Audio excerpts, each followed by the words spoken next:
Kematian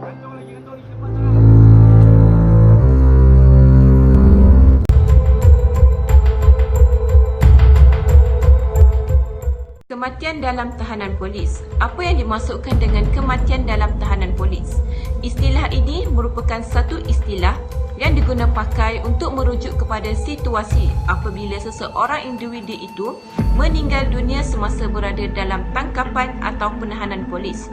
Sama ada punca kematian adalah disebabkan jatuh sakit atau kerana mendapat kecederaan. Menurut kepada laporan Deaths in or Following Police Custody, ada menyatakan bahawa kematian tersebut boleh berlaku di mana sahaja, sama ada ketika OKT atau orang kena tahan berada di lockup polis, berada di premis kesihatan kerajaan atau swasta, berada di tempat awam, berada di dalam kenderaan polis atau kenderaan lain, dan selagi mana OKT tersebut masih berada dalam tahanan polis, istilah ini secara rasminya boleh diguna pakai. Bagi melengkapi kajian ini, beberapa persoalan akan dibincangkan dengan lebih mendalam, seperti mengenal pasti faktor-faktor yang menyebabkan terjadinya kematian dalam tahanan polis. Dalam kajian ini juga, kami turut menerangkan definisi-definisi asas mengenai hak asasi manusia dan masyarakat yang terkandung dalam Perlembagaan Persekutuan.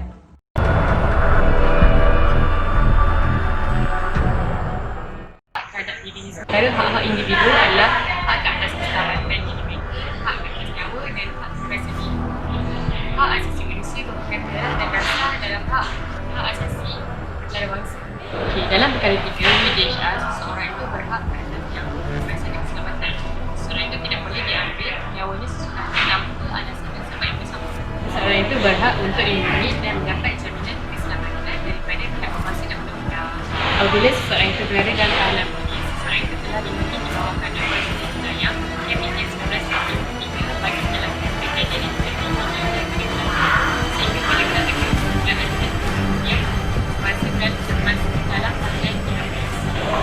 Dalam Seksyen 334 berkaitan apabila seseorang tanda itu mati dan kira sebagai penjara atau hospital disiplin, pegawai yang bertanggungjawab tugas perlu menjalankan tanggungjawab untuk melakukan kejadian tersebut kepada manusia yang berdekatan bagi menyediakan sesuatu yang mencari pencegahan. Dalam Seksyen 336, 337 dan 338, DPJ telah menggariskan beberapa perkara yang perlu dilakukan seperti menyelidik masa kejadian, menguasai keadaan hayat, baca punca dan menyelidiki sama ada berlakunya perlibatan daripada mana-mana individu.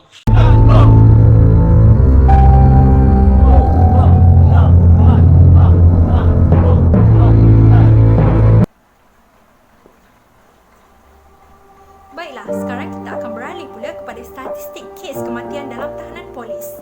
Menurut sumber polis Diraja Malaysia, sepanjang tahun 2013 hingga April 2016, kes kematian dalam tahanan polis mencatatkan sebanyak 50 kes di mana ia terdiri daripada lelaki dan wanita.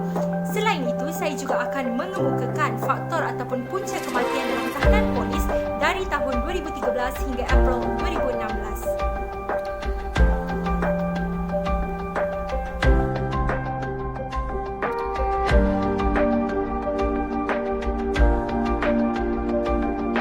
Berikut merupakan faktor-faktor kematian dalam tahanan polis.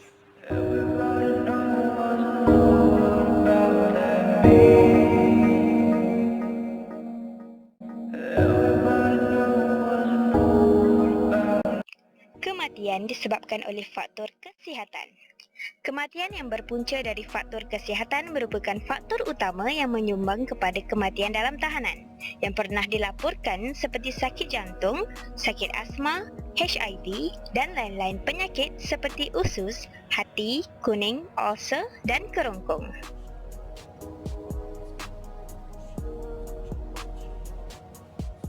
Kematian disebabkan oleh perbuatan si mati sendiri atau lain-lain.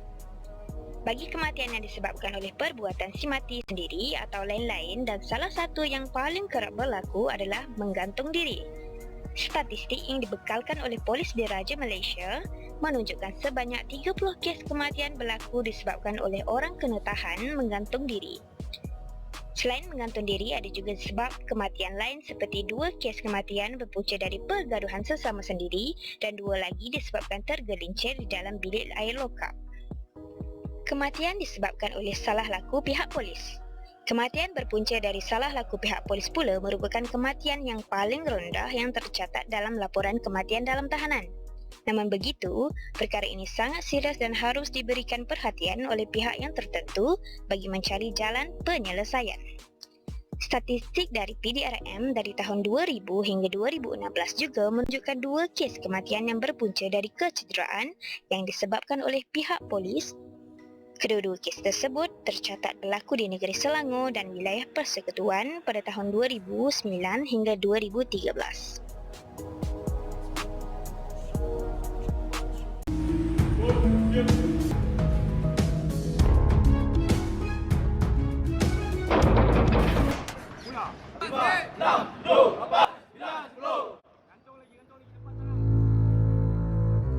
Baiklah, sekarang kita akan ke bahagian contoh-contoh kes kematian dalam tahanan yang pernah berlaku di Malaysia. Yang pertama, melibatkan seorang warga negara Malaysia dan berbangsa Cina yang bernama So Kai Cheok. Kes ini terjadi sewaktu So Kai Cheok berada di dalam tahanan polis diraja Malaysia di lokap Ibu Pejabat Polis Daerah Bera Pahang. Baiklah, setelah menjalankan postmortem, didapati bahawa faktor kematian si mati adalah disebabkan faktor kesihatan. Dr. Nur Zaimah merupakan individu yang bertanggungjawab sewaktu menangani kes ini. Beliau menjelaskan bahawa si mati mengalami keradangan ruang abdomen akibat kebocoran ulcer. Seterusnya, kita rujuk pula kepada kes yang kedua melibatkan seorang warga negara Malaysia dan berbangsa India yang bernama Berdenik Tanilas. Berdenik Tanilas telah ditahan pada 29 Jun 2017. Sewaktu kejadian, Berdenik Tanilas berada di sebuah lokap di Ibu Pejabat Polis Daerah Jinjang dan setelah 11 hari beliau ditahan iaitu pada 10 Julai 2017, dia telah mengalami kesukaran bernafas dan telah dibawa ke Hospital Kuala Lumpur dan tidak lama kemudian beliau telah disahkan meninggal dunia. Namun menjadi persoalan, adakah kematian beliau disebabkan faktor kesihatan ataupun faktor lain? Kerana kes ini masih lagi di dalam perbicaraan.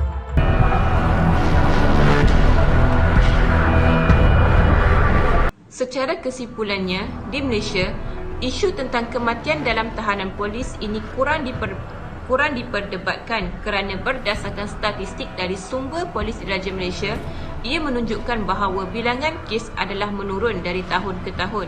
Suruhanjaya Hak Asasi Manusia Malaysia iaitu Suhakam memandang serius terhadap isu kematian dalam tahanan polis kerana setiap individu mempunyai hak kepada nyawa seperti yang termaktub dalam Perkara 3 Pengisytiharan Hak Asasi Manusia Sejagat. Walaupun tidak terdapat satu formula yang mudah untuk memastikan keselamatan orang yang ditahan, Suhakam berpendapat bahawa adalah penting bagi semua pihak yang berkepentingan bekerjasama mencegah kematian dalam tahanan.